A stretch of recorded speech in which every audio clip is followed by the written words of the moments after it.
Nicole, I'm so glad that you're back. You are one of those extremely generous, extremely talented humans. And I so thank you for doing the work that you do every single day to get this out to people. It's like you fight for people's breakthroughs more than they do for themselves, probably.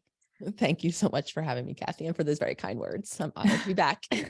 I said to you before we officially started that not only did people love the first episode you did here, but I feel like every time you go on any podcast, the world just feels this big sigh of like relief. They feel like they've healed just from listening to you. So I know that I'm not unique in telling you how just important your work is, but I'm so glad that you're back and we have so many new things to talk about. You like don't stop. I don't know actually how you do that, but I'm not that surprised because when you're generating as much wisdom, you have another book and then you have a podcast and all that stuff. So we're going to talk about the book that you've written since you were here, and we're going to talk about the new podcast. So let's start with the more recent book, which you have behind you, How to Meet Yourself, right? And this is a book that is a workbook in self-discovery. Now, I feel like every human being that I'm friends with, that I know, that I come across in my DMs, they're all about this, right? This is what they want. They want the breakthrough. They want the up level.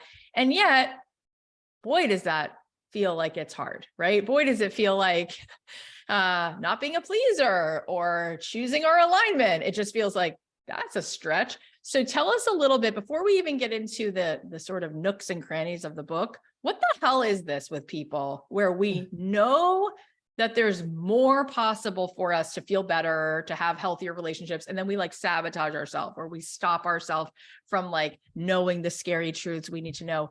Why do we do that? And what is that all about? And then we'll get into like how to change it. Yeah, really, really great questions and a really great place to start. And I like to kind of use the metaphor. I don't even know if it's a metaphor, but paint the picture of, for those of you who have ever seen a horse walking with blinders on it.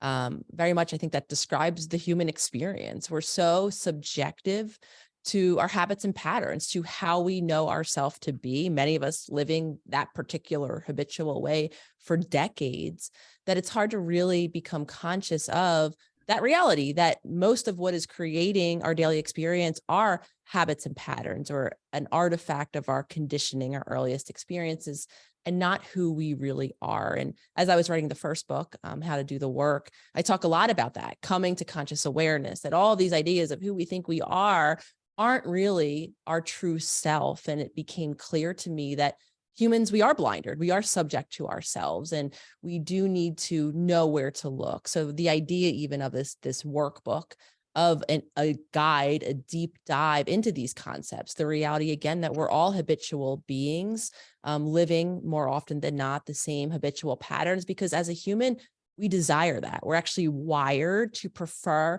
the familiar because we believe that the familiar is safer than the possible threat that could be met when we do something new. And so to simply answer your question is we become, I was even giggling as you were kind of introducing me doing all these things, because one of the things that became really clear to me is one of my habits and patterns is to be a doer, to be an overachiever, to wear that identity around me, again, for many different factors in my childhood. I imagine we'll probably get into some of those today.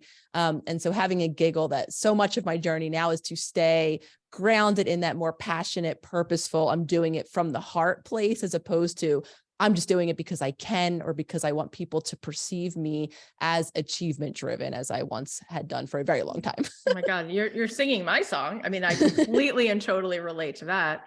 And it's really so beautiful and relieving to hear you speak, because as you say these things, I become conscious of where I've been unconscious. And I feel like that's what's happening to the listeners. They're like, yes, this makes sense.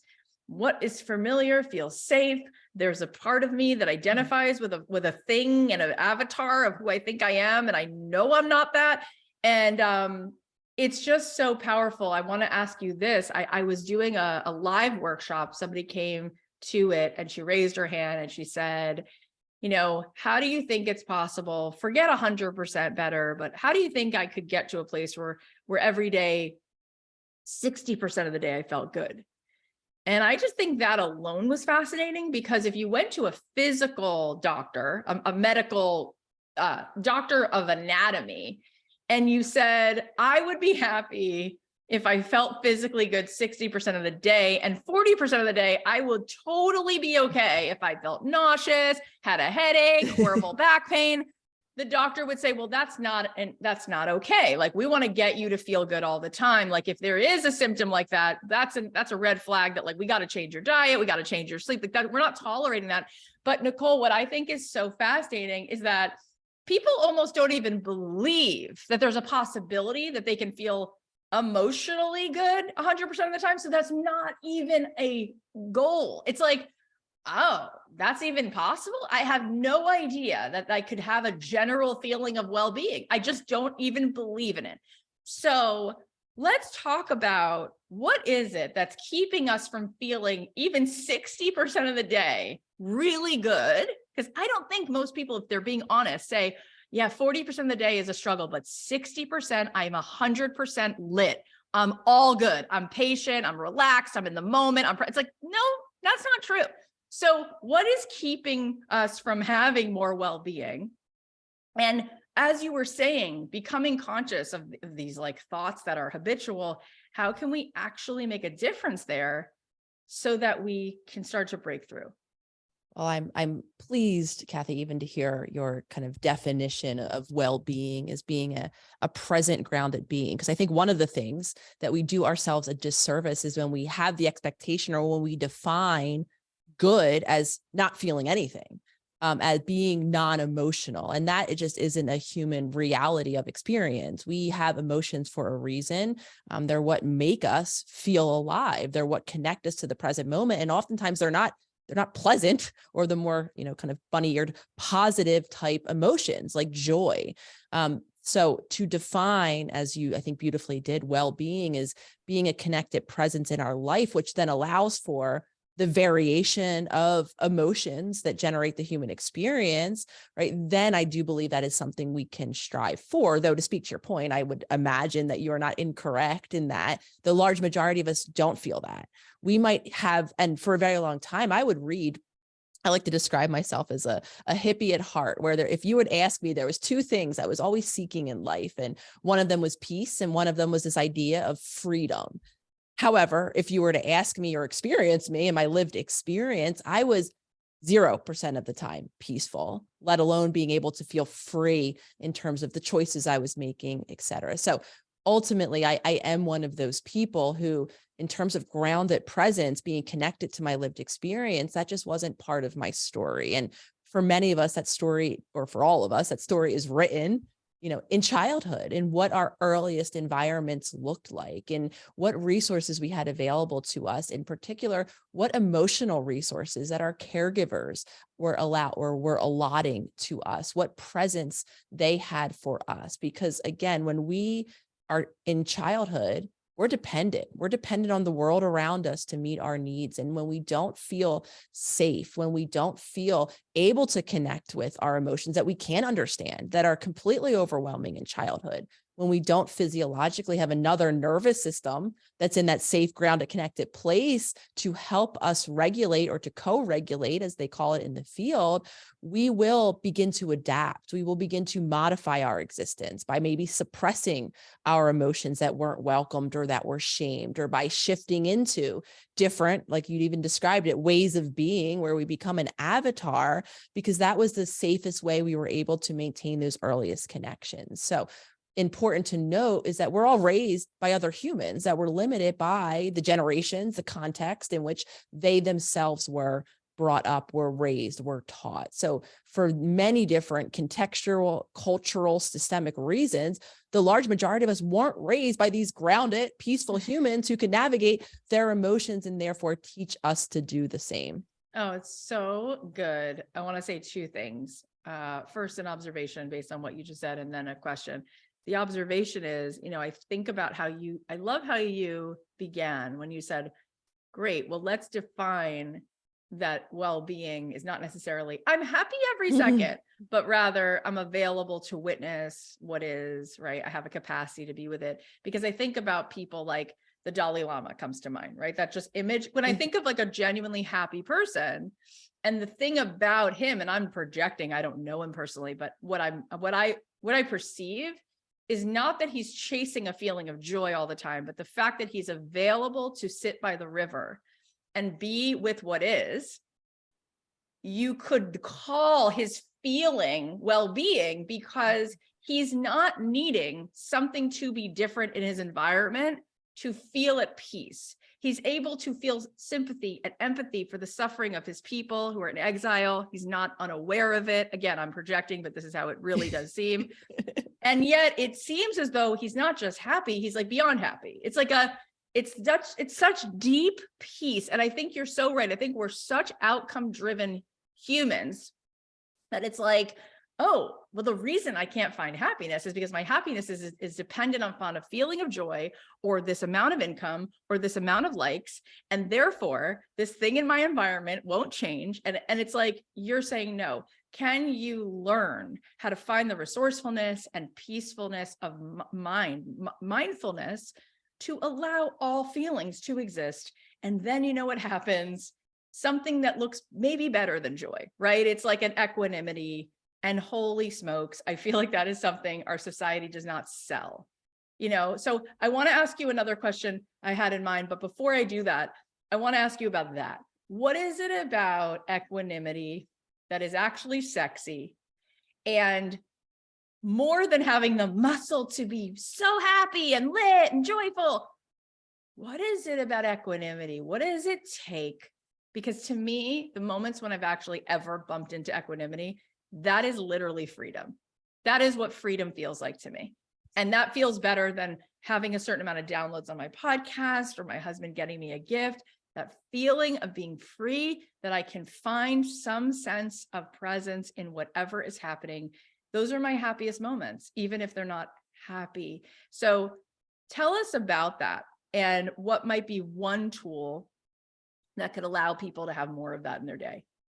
I'm resonating so much with this, Kathy, because I think as I use the term freedom, I don't even know if I was fully clear on what it was I was defining. And I think you just literally gave the language to it, which is that responsive place of equanimity where life is happening. I'm feeling all about it. I'm present to it, and I'm still grounded. I can be present in choice, freedom with what I do next. And, I'm highlighting that because I think the large majority of us aren't living that responsive, that grounded experience of being with our emotions, right, of living and remaining in choice about what we do next. We're instead living these reactive subconscious patterns, often driven by nervous system dysregulation, that when we, accumulate years of living that way, it is very, and I've lived this journey myself, natural to blame the world around us, to say, you caused me to feel this way, and whatever inaction or action you created in my life. And so I hold you responsible, become resentful for you. And ultimately what I'm doing is I'm making myself a victim to what's happening around me. I don't feel in control. I feel the almost complete opposite, a complete lack of freedom. And I want to just pause there. So well said. It's really natural to be in that space when we're subconscious to all of this reactivity, because our nervous system is always looking for that next threat. And when we don't have the ability to create that safety, again, because we weren't safe, maybe in our childhood experiences, we didn't have, as I didn't, that attuned caregiver to help our nervous system regulate what we will live instead on the daily until we become conscious to everything that's happening subconsciously, again, driven by our bodies first and foremost, is reactivity. We will very naturally feel, and I've seen myself do this, not only in my external environment, where if you did read my first book, you meet me at what I define as my dark night of the soul, as having checked, very interestingly, when we started this conversation off, checked all of these boxes of achievement, had a partner, was living in a city that I thought I wanted to live in, had the practice that I was seeking to do for so many years, decades even of my life. And yet I felt this hole, this lack of fulfillment. And instead of understanding that I was a participant in feeling so disconnected in my life that I wasn't really feeling anything in terms of my life, my emotions at all. Instead of doing that, I, very much would entertain ideas. And I would talk to my partner, Lolly, at the time about leaving the country, seeking right? This groundedness, this responsiveness somewhere else. And I had that same pattern in all of my relationships. Prior to Lolly, I would hold you responsible for my lack of happiness, emotional connection, fulfillment in the relationship. And before long, I would leave or the relationship would end. So again, I just want to highlight, it's natural when we're driven by our subconscious reactivity, our nervous system dysregulation, where we're not even aware that our body is playing a role, as I wasn't for a very long time. It is very difficult to stand in that presence. And so when we begin to become a conscious participant, to see all of the ways our body is driving all of our behaviors, all of the ways our deeper beliefs, our subconscious patterning is driving our behavior, then over time, we create the space for that responsiveness, that equanimity, and that felt freedom. First of all, you're brilliant. I think the other thing that you are is so generous and humble. And I think the reason that you've had such a giant impact in social media and also with your books, I mean, there are a lot of smart people writing really good books all the time. I think one of the main reasons why your books not only, make a difference for one person, but why people have to share you and you've become viral as a human is because the humility in you. It takes a lot of courage in our society to flag things and say, oh, wait, let me just call myself out, right? But I think people really value leadership that says, come with me, rather than look at me. I can prescribe you all the answers from my ivory tower because I'm not human and I never was. It's like, no, I'm a person who's going through this, which makes me a better candidate to teach you because I know the dark night of the soul. I've lived it. And I totally can relate. We've lived in LA. I've been here since 2003. Since being here, I got married 13 years ago. We've moved 8 times. We've moved 8 times in 13 years.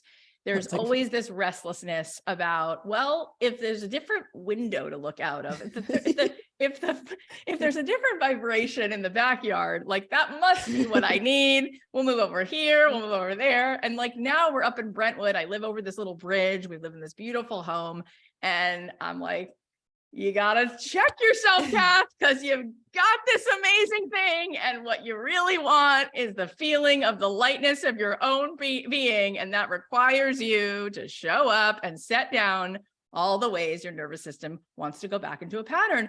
And it's beautiful. It really is, because that's what we came for, right? Like my greatest satisfaction is actually the moments that are hard, because they reveal to me the courage that's actually in me. They reveal to me what I'm actually capable of. And those are the most satisfying moments, right? Like I remember the first time I interviewed you, I was like intimidated. I was like, this is uncomfortable. My ego has a whole idea about who her ego is. And it's like, you should run to do those things, right? Because then you set down all this BS. Let me ask you this question, which is what I was going to ask you before. I posted this on Instagram yesterday. It's not even my quote. I found it. I gave the woman credit once I found out who she was. And she said, I'll tell you what she said. She said, if you avoid the conflict to keep the peace, you start a war inside yourself. Okay.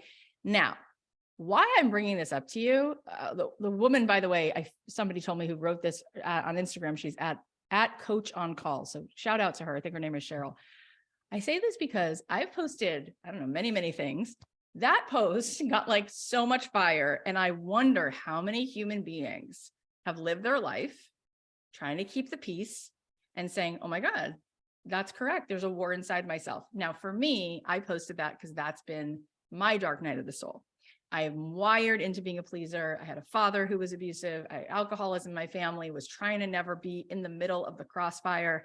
Parents got divorced. There was like a lot going on. And I found my way through by not having needs, making sure I'm very pleasant and pleasing. And holy crap, what served me then causes me so much pain in my adult life. And if there's tiny little ways that I can ever speak up, I feel like the biggest hero that I could even say, like, I have to get up and go pee. Or like, I've once watched myself get a parking ticket because I didn't want to interrupt the person speaking for no reason. Like, you know what I'm saying? So the levels are so deep and there's so much pre-wired conditioning and trauma. So let's say this is our thing. Let's say we would like to choose authenticity so that we don't have this war inside of ourselves. Let's say this is one of the biggies for people. What on earth can we do about this? How can we stop avoiding conflict to keep the peace and create the war in ourselves? How can we stop doing that? Because it's literally exhausting.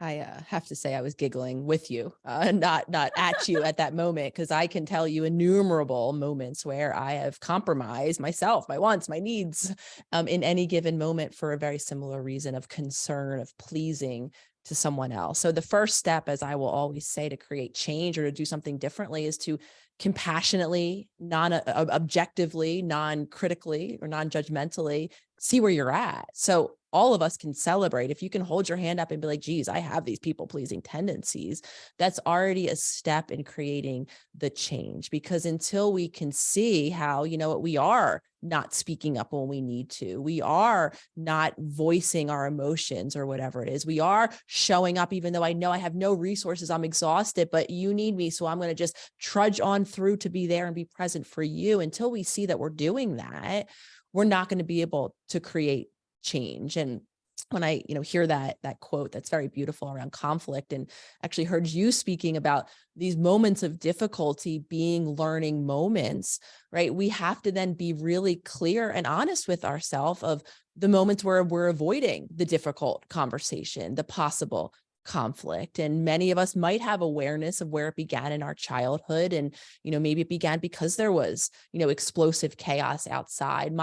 My journey in my childhood looked a little different. And for a long time, I shamed myself out of my own reality, which was there wasn't necessarily explosions in my house, but there was always a stress, a health-related stress, a life-related stress. There was a tension and worry all of the time at an overwhelming level. So to avoid adding, this was all in my subconscious mind in my childhood, to avoid adding any more stress to an already overstressed system, I saw very clearly not only what I got praised for in connection from my mom, who was struggling with her own chronic pain, largely emotionally and physically at times unavailable to me. I learned how to channel myself in a way that was pleasing, to present myself as the perfect child, the perfect athlete, the perfect whatever partner it then translated to. So seeing these patterns is the first step in ultimately changing. And I bring in the idea of conflict and discomfort, because one of the things I had to get really honest with myself about was I didn't see moments of challenge as being positive, as being growth or resilient based. Right. I actually avoided them at all costs. I avoided everything from a game or something that I wasn't immediately good at to definitely a difficult emotional conversation, conflict Right. with my partners. I would not go there. And I got really savvy at finding my way, at avoiding, at even suppressing the fact that, I need to have this uncomfortable conversation. So I'm saying that again to say that to celebrate seeing that and being able to be honest. And it didn't come immediately easy as I began to see, and maybe my partners very gently, put the spotlight on, I do walk away from things that are hard. I don't stick through. I have little tolerance for physical discomfort. I have little tolerance for emotional discomfort. And in my opinion, they go hand in hand, because in childhood, I never learned that ability to tolerate stress in my body or in my mind. So it's worthy of celebration. All the self-proclaimed people pleasers or whatever other habit it is that's keeping you separate from your authentic self, or really just what you really want, what you really want to say, what you really think, what you really feel, all of those habits and patterns, again, at one point, I likely have kept you safe, have been how you've been able to maintain safety or connection in your world and in your relationships. That when we turn that spotlight on them compassionately, again, because this is where we can really be critical and judgmental of ourselves, then we gift ourselves with the opportunity to change. So for me, that meant saying, Nicole, and I still struggle to do hard things, to say hard things. It is incredibly raw and vulnerable for me to do that, though I have more of a bandwidth. I have more resilience. I have more of an ability to know when I can approach those difficult things, not on a night with no sleep, not when I'm already stressed out over the moon with a million other things, right? We want to set ourselves up to do the hard things when we have the resources available. Though having done that now time and time again, I have a bit more confidence that while I might feel like the world is crashing around me and I want to crawl out of my skin, I have a little more of that stress resilience to have hard conversations, or to say the hard things, or to honor myself, even if it does go against what I imagine the world around me wants for me, or what I fear they will perceive of me when I do that thing. It's so beautiful. And I feel like, again, and this is not to flatter you, this is just what's like literally coming to me to say, is that it's very generous, because I think a lot of people who have come up with some level of answers, they forget to have compassion for people, meeting them where they're at. And I don't think anybody can actually get to the finish line without some level of acceptance around themselves. And so I think it's really important that we see and love that part of us that's like, well, no, that's what helped you survive for a long time. So good for you for even noticing it, because it must be painful to even notice it. And then I love that part you just added about, and don't put the pressure on to make a new choice when you're exhausted, when you're tired and it's the end of the night. And it's like, because I remember like I would leave a conversation with my stepmom, or I would leave and I'd be like, so mad at myself. Like, you can't show up and be authentic. What is wrong with you? And it's like, that's not helpful.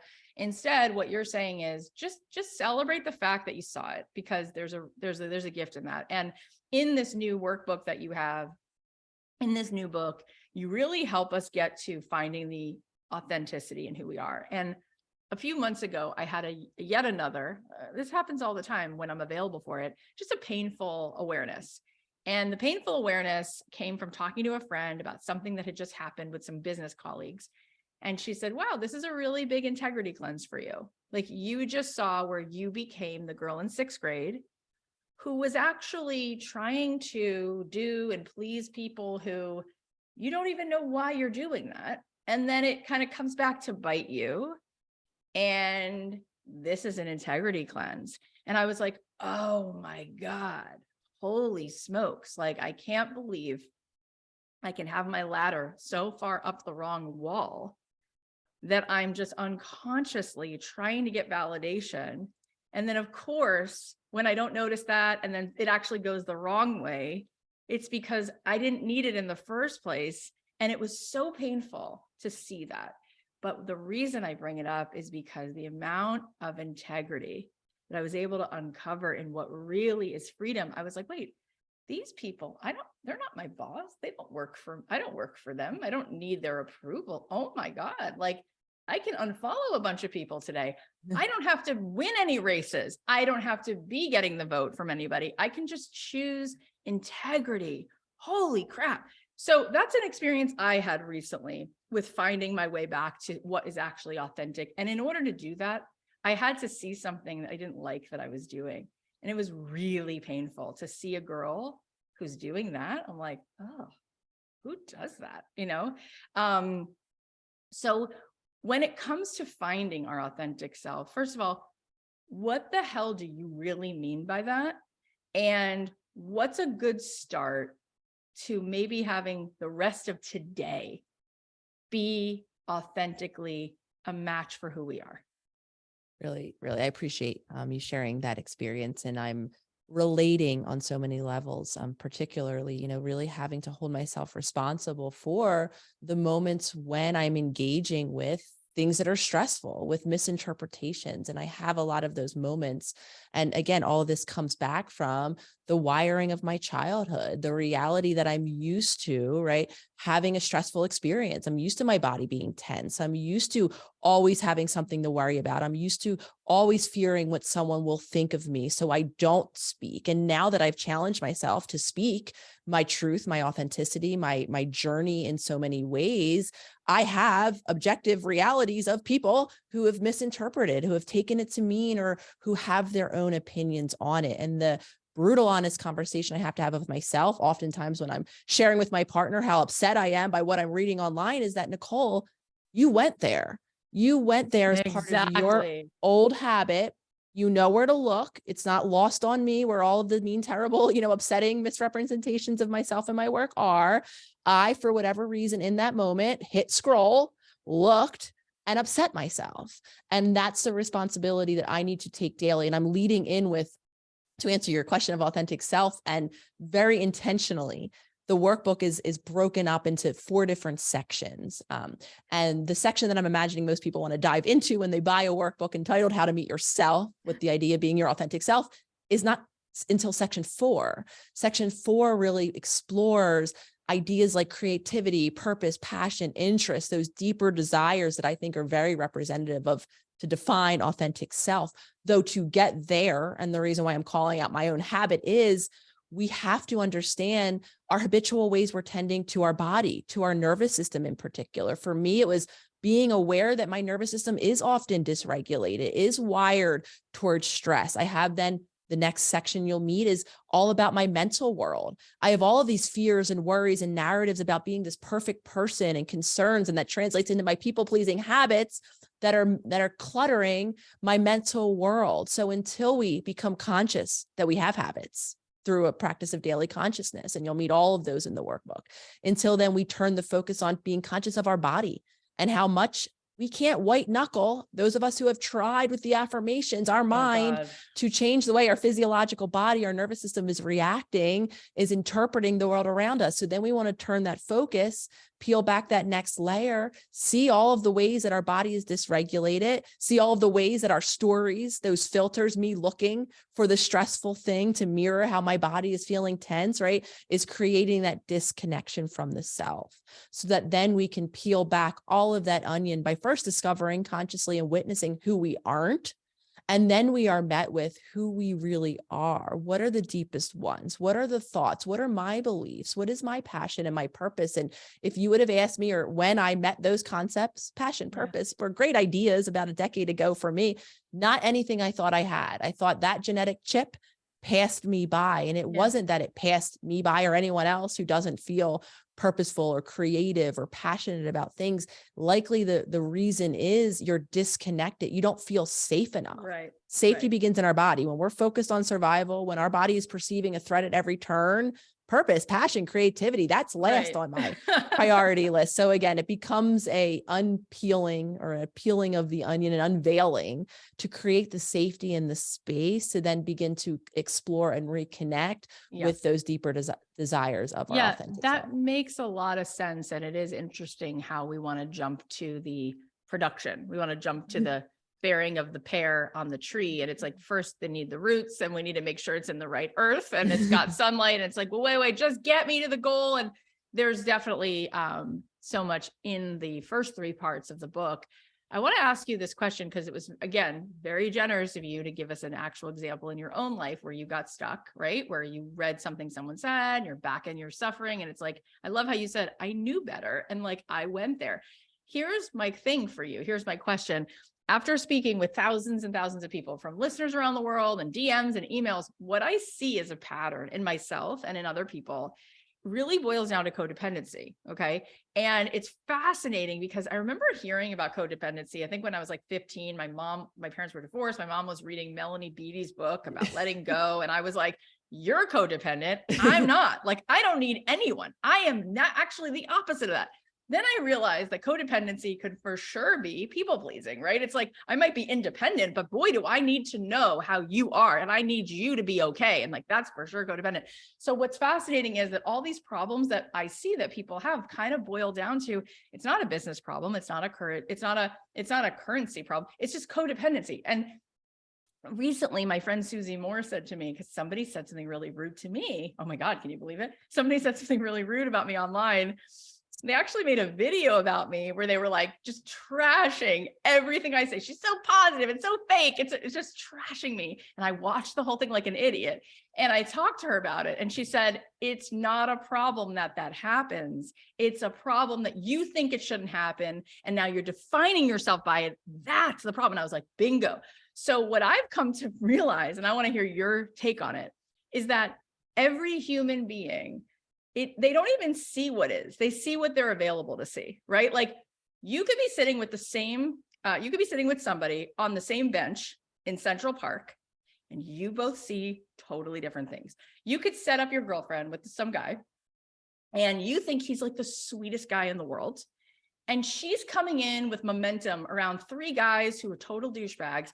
And she's like, no, he's a doctor. That means he's a narcissist. I mean, I'm making this up, obviously, but like, we have to understand that people don't even see you. They don't see what you are. They see what they are willing to see. And it's just like our need to want to control what people see and how they interpret things has got to go. And I'm wondering, If you could speak more about that, because I do feel like if we wanted to get to the heart of it, this is the thing that derails people more than anything, is wanting and needing people to like us and think about us in a way that we prescribe. And there's no control you have over that.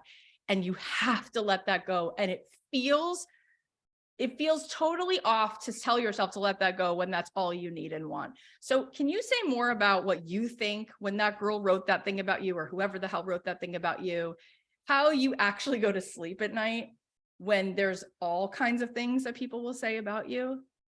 Yeah, I think I want to acknowledge your very wise words, Kathy, and acknowledging the reality of how subjective we are, how two humans can literally live the same experience and be filtering it differently through our past, through our, our childhoods quite often, and then seeing, feeling, reacting, responding in a completely different way. And I'm Right. highlighting that because so many of us desire a believed control, this false idea that everyone, or there's some objective reality that we can all agree on. And again, I do think that is, and I'm going to get to the answer of the question, that's a desiring of control, right? If we can say, oh, well, the science said this, or, if I surveyed 4 people and 3 out of 4 of them said this, then I can be affirmed that what I'm seeing is real. What I'm more or less looking to do is trust myself. Right. And self-trust needs to begin, now wrapping in this concept of codependency, with a space for ourselves, for us to explore ourselves, our ideas, our emotions, or ways of navigating the world. And over time, developing that affirmation that, yeah, how I see things is how I see things. And I can trust what I think I want. I can trust what my feelings are telling me because I've lived the experience of having space to be curious, to explore. All of this is hypothetically what childhood is about, a safe container to be separate from our parents. The large majority of us have lived, and I couldn't agree with you more, that at the root for the majority of us is that lack of self, that lack of self-trust, that lack of self entirely, because we were merged with the environments around us, with the caregivers around us. We became an extension, again, of no ill intent, often of no conscious intent by the caregivers around us, but we didn't have that safe container for difference, to explore with curiosity what makes us us, to go out and to navigate the world, and sometimes to fall down and have that safe space to get back up, thereby then developing the trust in ourselves. So when we don't have that, as I definitely didn't myself, and I didn't even have language of codependency. I went through a whole training program, and I would have never met those concepts and attached them to me or to my family. And I've come to realize we were so merged with each other that there was no separation. The whole climate revolved around whether or not, what degree of stress the family was under. There was no room for difference in thoughts, difference in opinions, definitely not difference in feelings. So again, because we didn't have that lived experience of first exploring who we are, what makes me different and separate, and yet still in safe connection with those around me. And then I didn't have the experience of being able to develop security and trust in myself, in my intuition, and the way I view the world. We continue to control, whether it's our partners, whether it's perceptions around us, whether it's grasping for this idea of this objective reality that we can all agree on, because really what we're saying is, I don't trust me. I need some reflection back. So applying this again, I need people on the internet to tell me that I'm just as good as I think I am, or that I have my heart in the right place. So again, it's not an easy fix. It's seeing all of the moments where we're outsourcing, where we're looking to other people, even becoming aware for me that I had no boundaries. I was codependent. I did rely on everyone being happy with me, which is impossible. Everyone agreeing with me, which is impossible, to feel good about myself and to live in trust. And as I've been talking about all through this journey, reconnecting with myself, my emotions, allowing them to have space, beginning to speak my truth, tolerating the discomfort of that. Now, how I sleep at night is I try to limit, especially when I don't have the resources, how much I engage with those stressful misinterpretations. And I try to always drop back into my conscious self, my heart, what the truth and the reality is for me. And I've gained enough self-trust now that while it is distressing and upsetting in the moments where I'm engaging with it, I don't allow it to destabilize me. I don't allow it to determine what Yeah. I'm going to do next. And of course, this doesn't apply to those closest to me, my loved ones, who, when I trust you and you have interaction with me and you might offer me a vantage point that I don't want to see for myself, some of those moments and those interpretations, I will very begrudgingly choose to let in because there's truth in them, right? Going back full circle, we're blinded. Sometimes our relationships with our trusted loved ones can offer a vantage point that we might not want to see or accept right now, but could be helpful ultimately for our continued evolution. Yeah. And I love the balance of that, because there is always the middle path, right? And I think so often we live in this extreme of definitely not trusting ourselves and caring so much what people think. And then at the same time, it's like, if you can have grace and love for yourself, you could look at what other people are experiencing who love you and know you, who you trust. There's probably a gift in there, right? It's interesting because I don't know why I thought of this example, but I was thinking about Larry David because I really love Curb Your Enthusiasm. And, it's one of those things where like you could be the most delicious Japanese food, or you could be Curb Your Enthusiasm, and it doesn't matter. There are people who will never like sushi. There are people who never like that show. In fact, I know some people who say, how can you watch it? It makes me so uncomfortable. But the reason I bring that up is because what makes something good in the end is not that everybody likes it. It's that there's something about it where the person who's behind it put a flag in the ground and said, this is just me, right? And Curb, I think, is a good example because he is so himself. And yeah, some people can't stand it, but part of the reason maybe sometimes people like it, like I also love watching Billy on the Street because I know he's kind of joking, but I love how he just like yells at people because he says and does things I wish I had the courage to sometimes say out loud, right? So does Larry David. Sometimes I'm like, why are they being hard on him? That's totally fine. Like, I wish I could do that. I wish I could leave earlier. I wish I could say like, no, or you're talking too close or whatever. And he says it, right? And I guess that I say that because I think it's a good example of like, trusting yourself is so beautiful, because even if, right, somebody doesn't like your show or your book or the food you're serving, there's something clean about it, right? Where the person feels actually good about you, because even if they're never going to watch your show or buy your food, they kind of feel like, I like the fact that you don't need me. I like the fact that you're not needy and that you're looking for my approval. And I can feel like whatever I've actually done in my life that's worked, whether it was this podcast or anything that I've done that's actually resonated with people, it's usually when I've just decided I'm all in. If you're not, that's okay. And I don't need you to like it. And then people feel this like cleanness of like, they now have autonomy. They get to choose, and I'm okay with them making a choice. And that's the best feeling. So I love that. I want to ask you a question. I want to talk about your podcast. Okay. You started a podcast since you were last here, SelfHealers Soundboard. Why did you decide that the art of having conversations now about this would be even potentially an additional thing that would be helpful in addition to books? Like, what is it about podcasting that you decided this is worth my time? Because you've already had multiple best-selling books. So why podcast form? Yeah. So I want to kind of actually piggyback and make a comment about what you were beautifully sharing. Couldn't agree more in terms of our authenticity. And I think what you're describing is when someone's in their zone, their flow, just being themselves, serving whatever it is, saying whatever it is that aligns with them, you feel that it does translate differently, because the underlying pull or unconscious pull of neediness, to use your word, or the desire to be presented or seen in some way, is a felt energy. You can feel the difference 100%. when someone's like, I'm being me and you can take it or leave it, or I'm being me, but I kind of want you to think this. It's a energetic shift that I think, kind of happens. And what we're, I think, both beautifully describing here is the ideal way of relationships, of human connection, of how we survived as a species or thrived as a species, is to be interdependent, to allow the space to be our own unique puzzle piece, to be, who we are in that flow state with all of our given talents, our quirks, our idiosyncrasies, or whatever it is, and allowing everyone to be in that pure state of energetic flow, because then together we literally come together as a cohesive, cooperative whole where no one's pulling or vying for anything from someone else or for anything external, that if I have it, you don't have it. We all then, I think, are in an energetic symphony in a sense. So then to answer your question about the podcast, speaking, having conversations. That is one of my zones of flow. When I'm having conversations with someone like you, with my co-host Jenna, I'm just in the moment. I'm talking about things that I'm interested in talking about. I'm sharing authentically about my own journey, because that's very much the intention of the Soundboard podcast. Is while we will talk about, concepts, and we're always desiring to give practical tools to break down understanding of these concepts and to give listeners, free of charge, a resource, a thing to do, to action on that.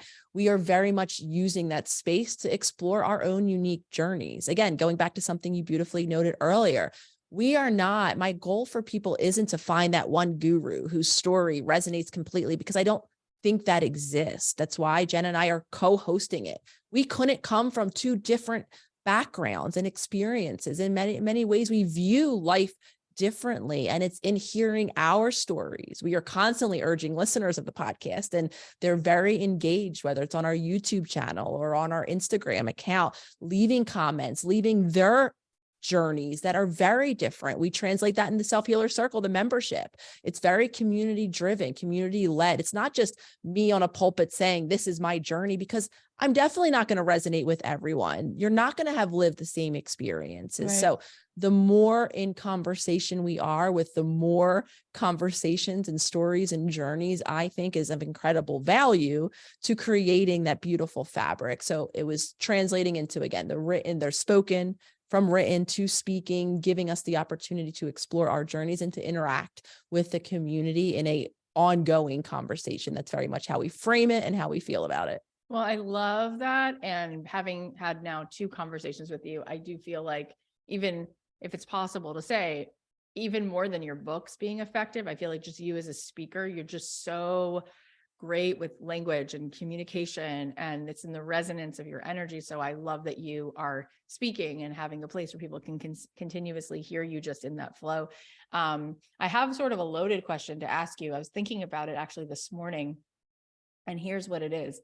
There's been so many good examples of people who've put out beautiful, helpful things, right? Whether it's Wayne Dyer or Ram Dass or Byron Katie or you. And what my question is, it's 2 parts. The first part of the question is, what in the actual hell that people can literally read all the books, right? They can quote you the 4 agreements. They can go into their best Esther Hicks imitation. They know the things. They've got James Clear tabbed, right? And they don't change. I find that what is that? That is so fascinating. Okay. And then my second part of that question is, what the hell keeps you motivated to do this work when you know that the majority of people who read your book don't necessarily wind up with where you wanted them to be? I find it maddening, because I do this work, right? We've had people like you on my show, Deepak Chopra on my show. We've done 700 episodes, right? I get the same emails from the same people with this, and I'm like, okay, I'm not going to stop, because I love it, right? I love it. And we definitely get thousands and thousands of letters saying holy smokes, I'm literally blown away. And then I look and I'm like, okay, Eckhart Tolle has said this before. She's said this before, right? Brene Brown has said this before. So I'm asking you these 2 questions.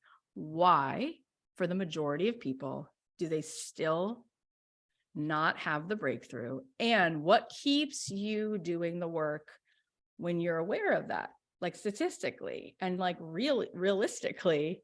Those are my loaded questions for you. I appreciate them. I think they're really, really great questions, Kathy. And ultimately, change is challenging. I mean, it ties everything together that we're talking about. Challenging to our physiological, the wiring in our nervous systems, challenging to the deep-rooted beliefs that so many of us have been filtering through life daily. And this was one of the main things that led me to question the traditional way that I was practicing when I had the private practice in Philadelphia, doing the more standard talk therapy, Right. Though I always tried to gear it on mindfulness based, giving people tools of action. Yet week after week, it was, again, I have all of this insight, right? And I can't change, was essentially what drove me to seek to understand, because I saw the same thing in myself. I was in all the types of therapies. I mean, I was getting ready to train to be a psychoanalyst for 7 more years, to lay on a couch, to really deep dive into my psyche to understand. Similarly, when I think about people who write books, who read books, who can quote all the different books, right? We're in a different part of our mind. We're in a thinking mind. We're in an analyzing mind. We're not in the conscious presence of our entire being, which again includes our body. So when we begin to actualize into creating change, that's incredibly uncomfortable, to become conscious to the reality that our body is playing a role, that we might need to begin to do things differently.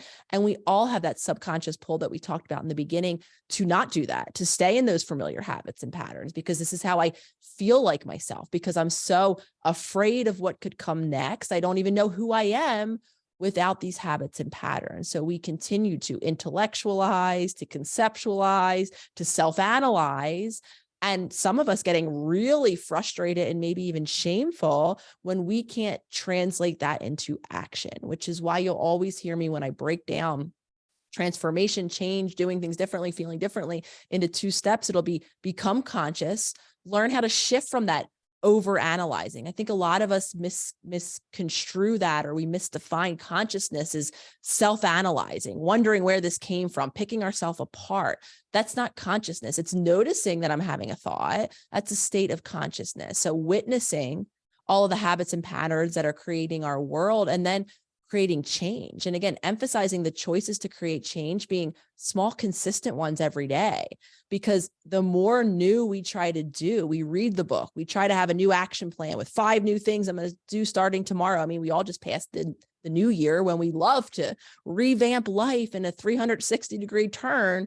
And again, we're going to continue to challenge that desire for the familiar, that pull right back into the habits and patterns that for our whole life we've believed have kept us safe. So now it's becoming conscious and stringing together small choices that we can remain consistent on. That's what truly creates change. So to answer your question, we're not doing that. We're over analyzing. We're in our thinking mind. If we do drop down to our body, it's very uncomfortable because of all of the emotions that we've stored in there.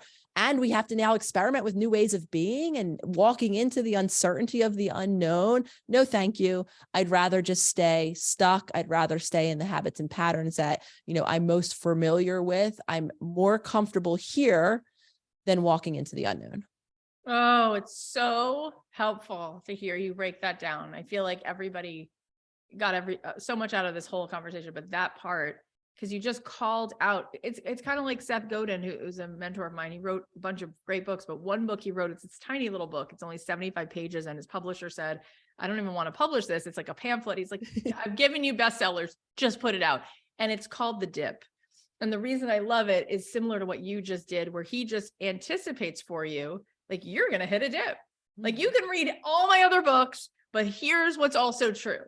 This is happening. What are you going to do to be aware and anticipate it? Because that's how you'll have a better result, is if you know your tendency is going to be back in the familiar. Right. And it's so good to just call it out, because then from the outset, we're not going in unexpected. There's all of a sudden we're like, why did I get off course? It's like, no, this is the way you're wired.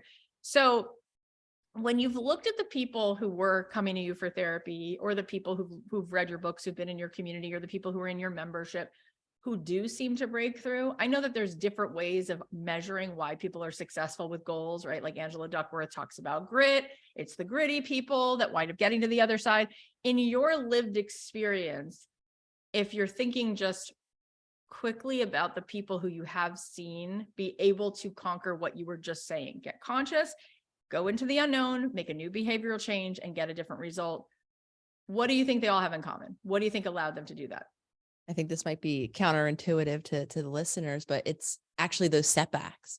It's becoming conscious and aware when we're not continuing with the habits and patterns that we've intended to, and making the resolve and the commitment in those moments to return to those.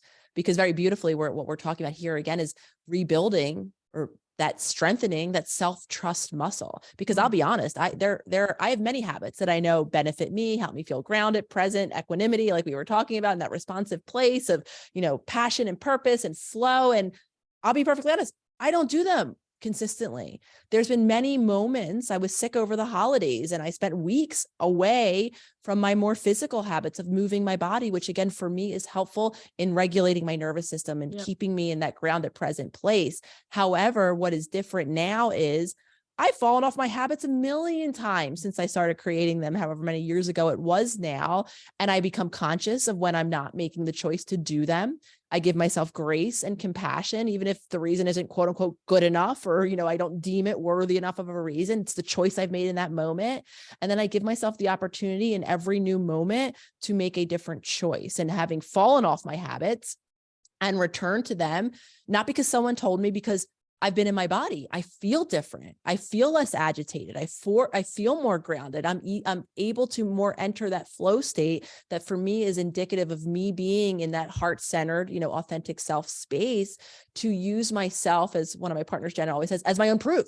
So now I've fallen off and I trust myself. So when over the holidays, as recently as it was, and I wasn't doing all the things that I know, helped me stay grounded. And as a result, I was agitated.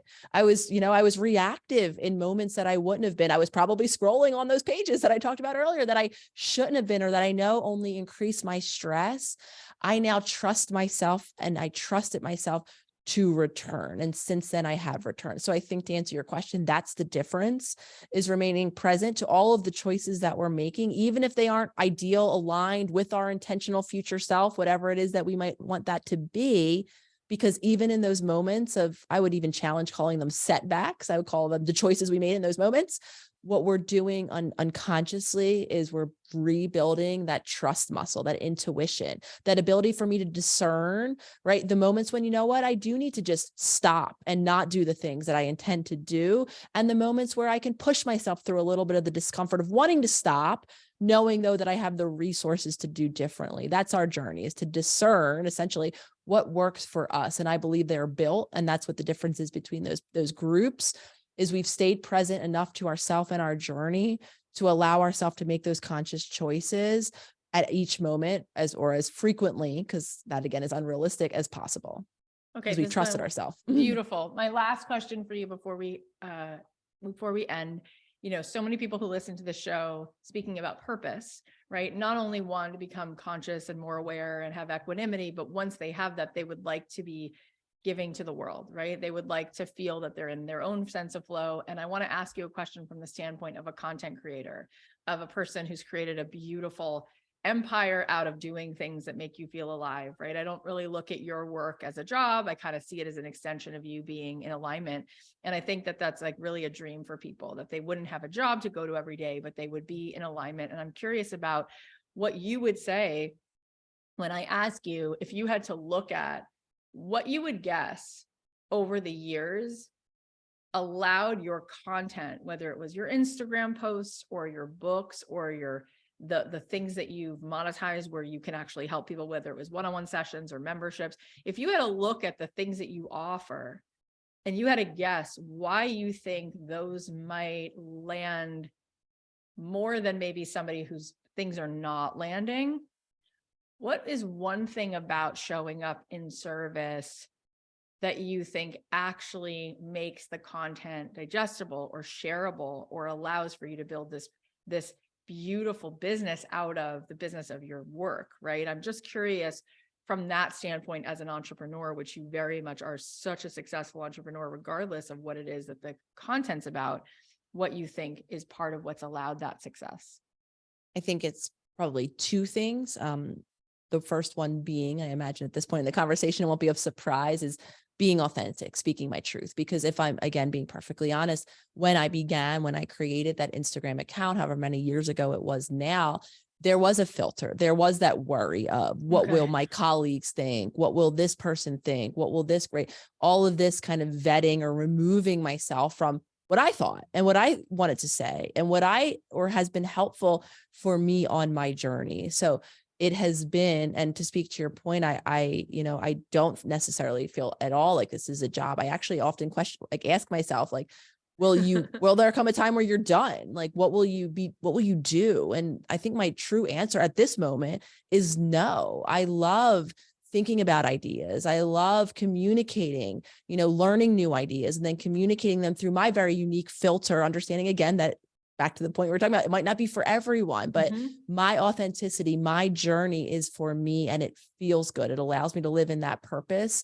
It doesn't feel like a job. So authenticity, and it continues to be an evolution, and also listening to one of the major things that I was interested in creating, not only as a platform for me to share my journey, which is why I created the account, was to connect with other people, was to build the community. So listening, I have a running joke with my partner, Lolly, who likes to tease me that coming from a very academic system, writing a dissertation, being in school for so long, that I liked to, when we first met and when I first started to talk to her about these concepts, I would talk what she called Shakespearean, not understandable. Like you would read in a book and you wouldn't really know what I'm saying. And it would be this like esoteric idea, but what do you really mean for the common person? How do I see this in my life? How can I apply this to create change? And again, because that's so much in my purpose and passion, is to teach you information that you, whoever you might be, can understand and use, implement in your life. I do have to, and I did become aware of how people are listening, what it is you get from languaging a post in this way or sharing content in this way. So it continues to be a work in progress of saying my truth in a way that is understandable for the most of people. Because one of the things I was met with in creating that account is I wasn't just talking to people in Philadelphia where I was living. The community was international. It was global. It was of humans who English was not their first language, of, not even having access to some of these tools, these ideas, let alone these helping professionals. So I became very passionate about making sure that I wasn't just talking to one group of people, that I was breaking that habit of talking Shakespearean and talking in a way that the most people could understand so that they could gain benefit. So staying in our authentic truth to keep the question simplified, and also listening to how that truth is landing, because we have to remember when we're in a business, we want to, share our service. We want to do service to the world, is that we're serving other people. So how it's landing and what use they're making of whatever it is that you want to serve, or however it is that you want to serve, is just as much a part of the journey. So it becomes a kind of interactive dance between how can I say what's on my heart in a way that's understandable and can be utilized by you. I love that so much. It's so beautiful and such a great place to end, because as Seth Godin, who I mentioned before, said to me, business at its best, at its finest, is radical empathy.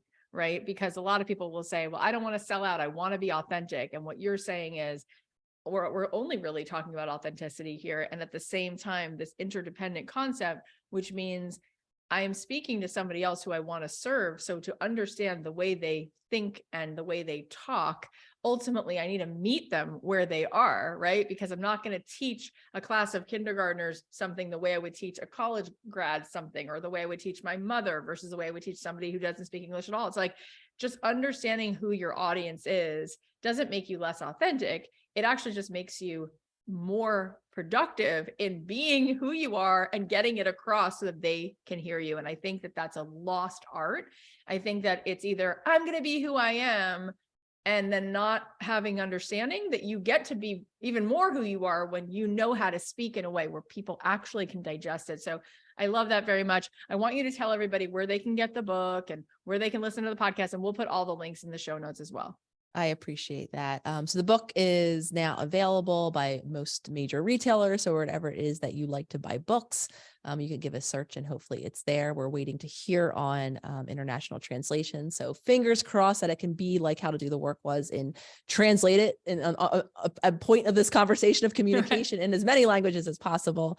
The podcast is on all of the podcast platforms, as well as we have it housed on our own YouTube channel, SelfHealers Soundboard, where you can see a visual of the podcast filming every week. And you can also engage with the community, drop comments.